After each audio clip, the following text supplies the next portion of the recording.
There is a specific kind of coldness that only lives within people who share your blood. It is a chill that no winter storm can match. 6 years ago, I returned to my hometown of Savannah, Georgia, wrapped in a black trench coat over my dress uniform. I had just spent 11 months in a high-threat intelligence sector in the Middle East, but the battlefield I was walking into that day was far more vicious.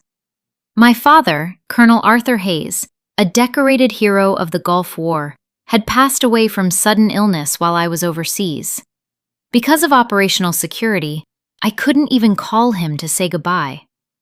I arrived just in time for his casket to be lowered into the earth. But when the funeral ended, the real vultures began to circle.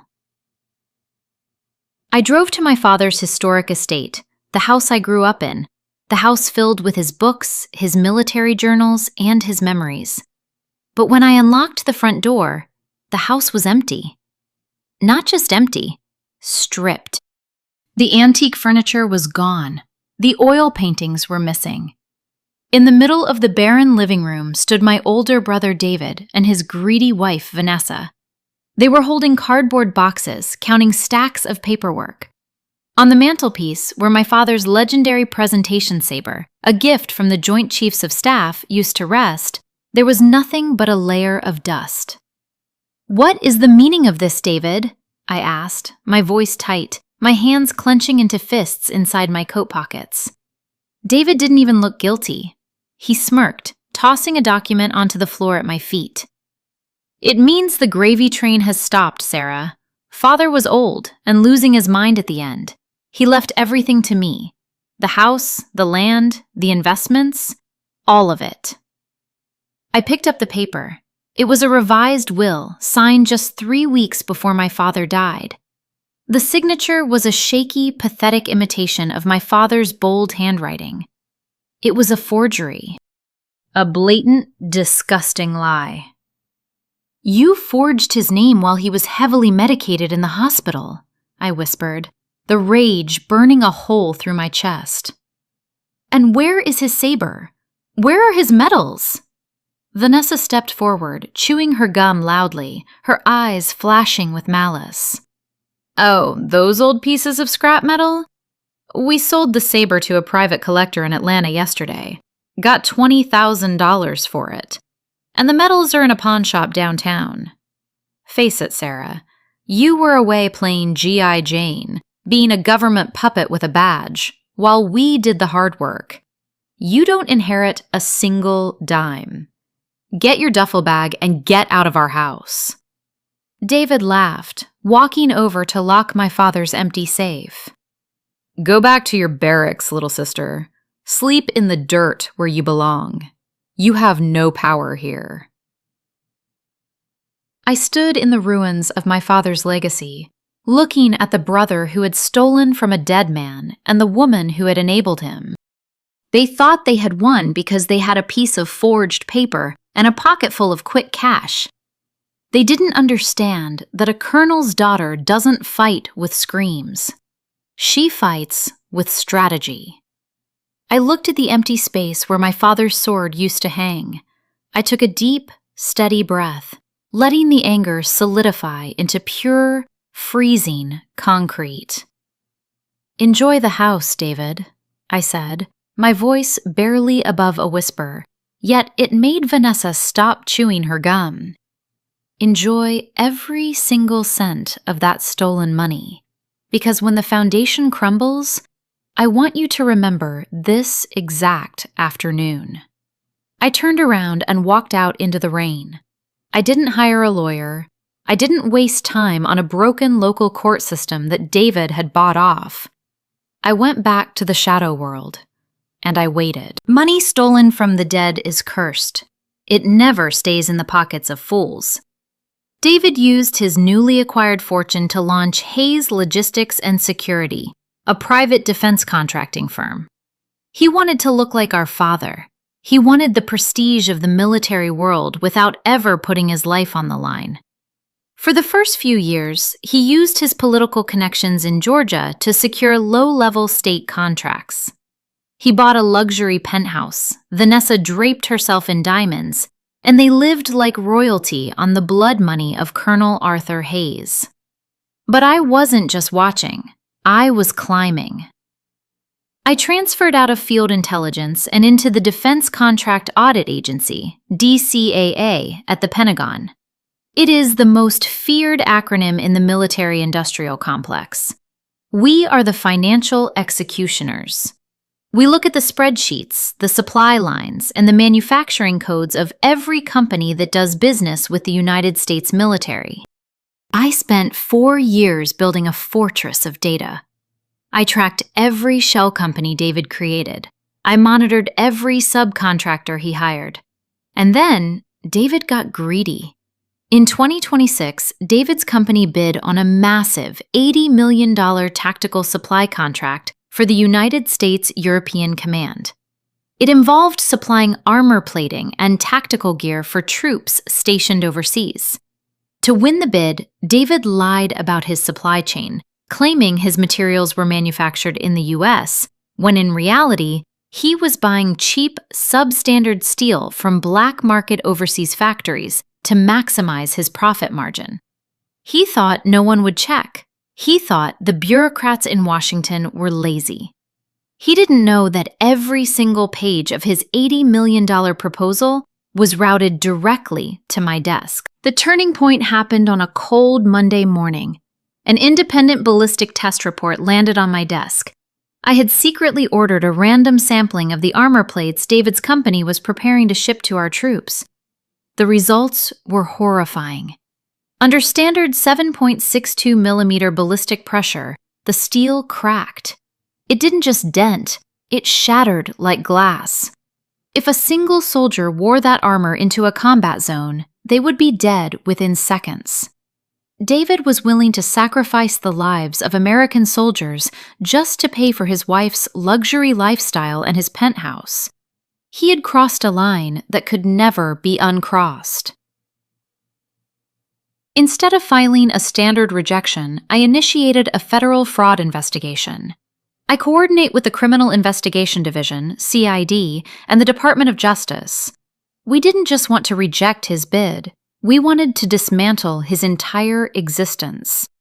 Within 48 hours, the federal government froze all of Hayes Logistics and Security's corporate bank accounts. A freeze order was placed on David's personal assets, pending a criminal grand jury. David's empire evaporated in a single afternoon. His suppliers stopped shipping, his employees walked out, and the banks threatened to seize his luxury penthouse by the end of the week. He was facing 20 years in a federal penitentiary for corporate fraud and endangering military personnel. He needed a miracle. He needed the reviewing officer at the DCAA to sign an emergency operational waiver, a document that would temporarily lift the asset freeze and allow him to resubmit modified samples. He called the Pentagon every hour, begging for an appointment with the Director of Audit. I granted him his meeting.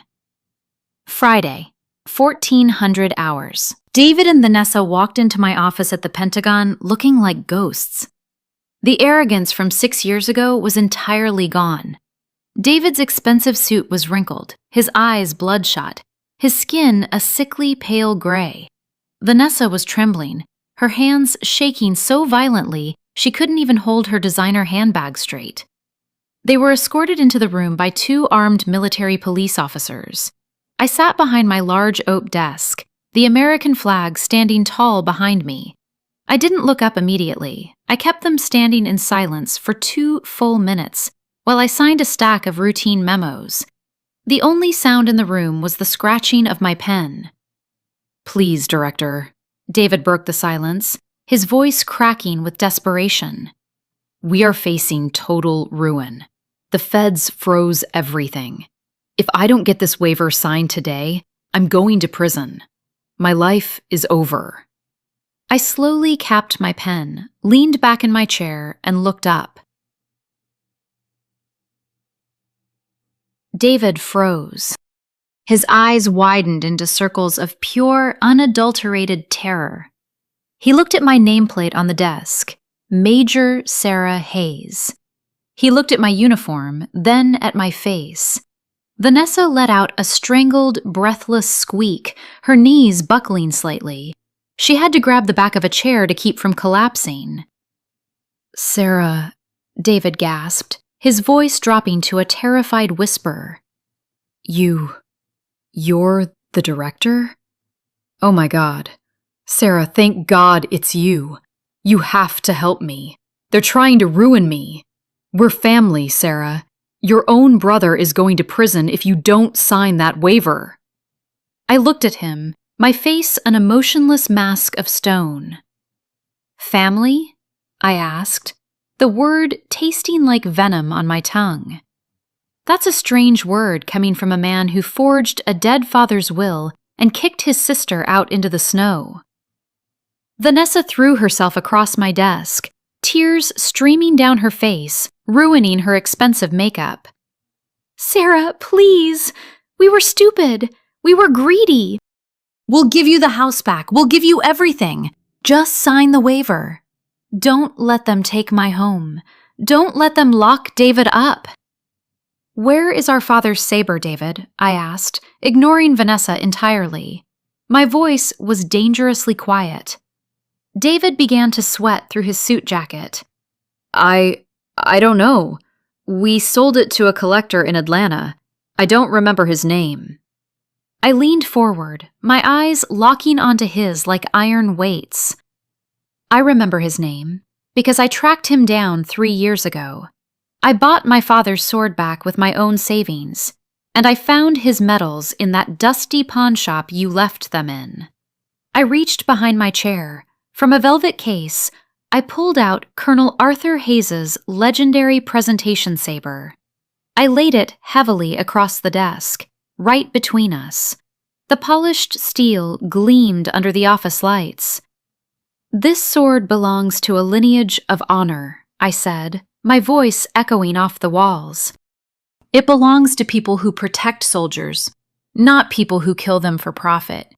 You put defective steel into the vests of American troops, David.